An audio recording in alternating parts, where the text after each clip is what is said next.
Hey, assalamu alaikum and a very good morning to all of you. My name is Mohammad Saifuddin and welcome back to my channel.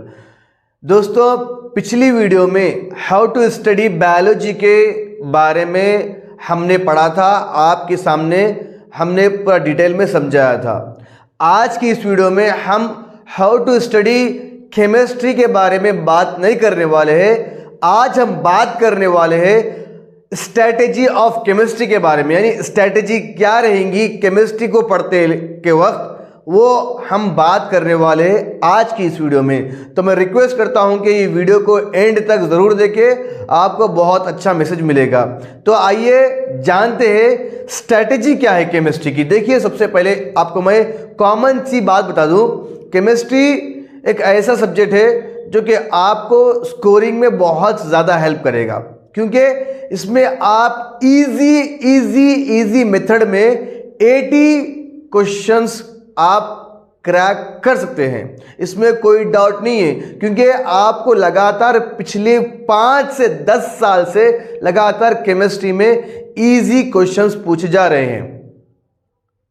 मैं आपसे सवाल करता हूं कि जैसा कि आप डेली बेस में वीकली एग्जाम्स लिख रहे हैं, आपको उसमें भी लग रहा होगा कि भाई लगभग 60% इजी, 80%, 60 to 80% लगभग क्वेश्चंस अटेम्प्ट कर पा रहे हैं। ये आपको भी लगता है, इसमें कोई दिक्कत नहीं है। ठीक है, बात दिक्कत ही कहाँ पर आ रही है? 10 to 20% के उस पर। ठीक है, क्योंकि आपको पता है कि लगभग आपको 180 क्वेश्चंस रहते, 180 मार्क्स का आपको ये पेपर रहता है। तो 180 आउट ऑफ 180 लाना कोई मुश्किल की बात नहीं है, कोई बड़ी बात नहीं है। तो अगर आप कंसिस्टेंसी मेंटेन करेंगे तो आपको बिल्कुल आपके अचीव स्कोर आ जाएंगे। ठीक है, आइए स्ट्रैटेजी क्या है आज की इस वीडियो में हम बात करेंगे। अगर आप 11वीं कक्षा में हैं, 11th क्लास में हैं, तो आपके लिए कोई बड़ी प्रॉब्लम नहीं है, क्योंकि आप जो सीरियल से चल रहे हैं, जो सीरीज से चल रहे हैं, जो सीरीज आप पढ़ रहे हैं, उसके लिए कोई बड़ी बात नहीं है। बात दिक्कत की ये है जो 12th क्लास में है, क्योंकि बहुत लोग परेशान होते हैं कि भाई अभी 11th क्लास का हमको रिवाइज करना पड़ेगा। ठीक है, आपको अगर रिवाइज भी करना पड़ेगा तो आप मेन जो इंपॉर्टेंट चैप्टर्स है वो रिवाइज करिए, दैट्स इट। आप डीप मत जाइए कि लगातार आप सारे के सारे चैप्टर्स पढ़ रहे हैं और अपना टाइम वेस्ट कर रहे हैं। जो 12th क्लास में है उनके लिए बात कर रहा हूं मैं, और जो 11th क्लास में है उनके लिए तो टाइम है, ये साल भी है और अगले साल भी है इंशाल्लाह। तो उसमें कोई दिक्कत की बात नहीं है, कोई टेंशन की बात नहीं है। ठीक है, और जो 12th क्लास में है उनके लिए जो इंपॉर्टेंट बात ये है, आपको लगभग 55% आप उसमें जो चैप्टर्स है 12th क्लास में, केमिस्ट्री के जो एग्जाम रहता है आपका नीट का, तकरीबन 55% आपको 12th क्लास से आता ही है। ठीक है, आपको सिर्फ 45% जो आपने 11th क्लास में की थी उसके लिए आपको थोड़ा सा रिवाइज करना पड़ेगा, और कुछ ज़्यादा करने की ज़रूरत नहीं है। ठीक है, तो क्लास डिस्ट्रीब्यूशन में 12th क्लास में 55% और 11th क्लास में 45% रहता है नीट की केमिस्ट्री एग्जाम में। ठीक है, मैं उम्मीद करता हूँ कि ये बात आपको समझ में आएगी।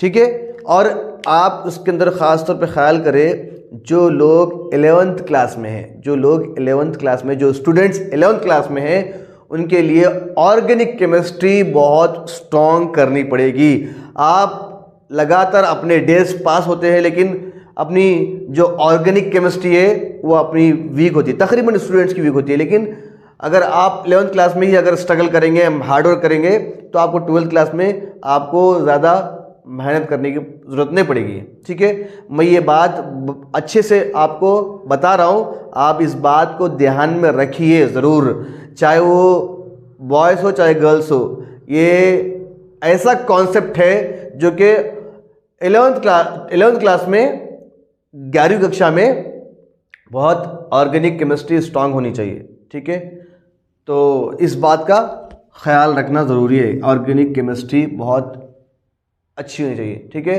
जैसा कि मैंने बताया, रिवाइज करना बहुत ज़रूरी है 11th स्टैंडर्ड का। जो 12th स्टैंडर्ड के जो स्टूडेंट्स हैं उन लोगों के लिए, ठीक है। अब आइए जानते हैं डिफिकल्टी लेवल। अब देखिए मैंने बताया आपको स्टार्टिंग में मेरी वीडियो में डिफिकल्टी लेवल कहाँ से आती है, क्योंकि केमिस्ट्री में 80 मार्क्स लाना, 80% मार्क्स लाना कोई बात नहीं है। इजी मेथड में आप 80 मार्क्स ला सकते हैं, इसमें कोई दो राय नहीं है, इसमें कोई बड़ी बात नहीं है, इसमें कोई दिक्कत की बात नहीं है, ठीक है। आप 80 मार्क्स इजीली ला सकते हैं, जैसा कि आपको इसका इल्म है, इसकी नॉलेज है आपको कि 80 मार्क्स इजीली ला सकते हैं। अब बात आती है जो कि कैलकुलेटिव लेवल की। मतलब मैं ये नहीं कहता कि जो 10% है अभी वो आपको बहुत टफ रहेंगे, बिल्कुल भी टफ नहीं रहेंगे।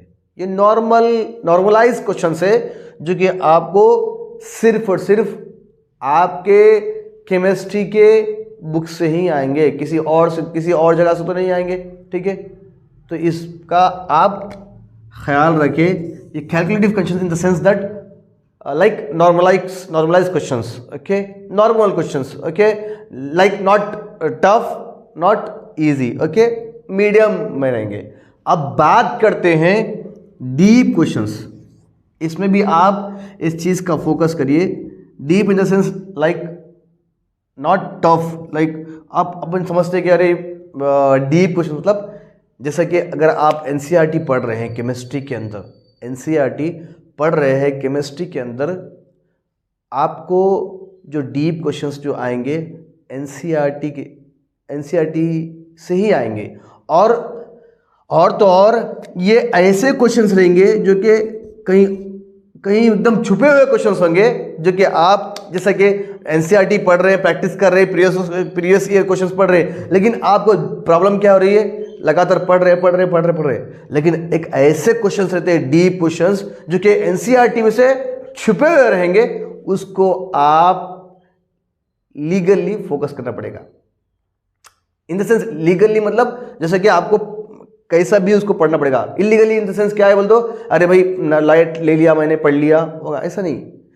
ये डीप क्वेश्चंस ही एनसीईआरटी से आएंगे।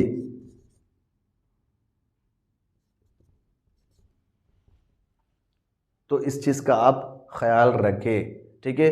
Specially boys and girls, those are studying, those are practicing this year, उनके लिए बहुत अच्छा मैसेज है, अच्छा वीडियो है। आप बहुत इसका ख्याल करें, ये स्ट्रेटेजी फॉलो करिए, आप बिल्कुल अच्छे आपके जो डिज़ायर स्कोर आएंगे। आप खुद बोलेंगे आपका एग्जाम होने के बाद, सर साहब सर आपने जो समझाया था, सिखाया था, पढ़ाया था, बताया था, जो नॉलेज दी थी, बिल्कुल वही हूबहू हमारे एग्जाम में आया है। आप खुद बोलेंगे कमेंट के थ्रू।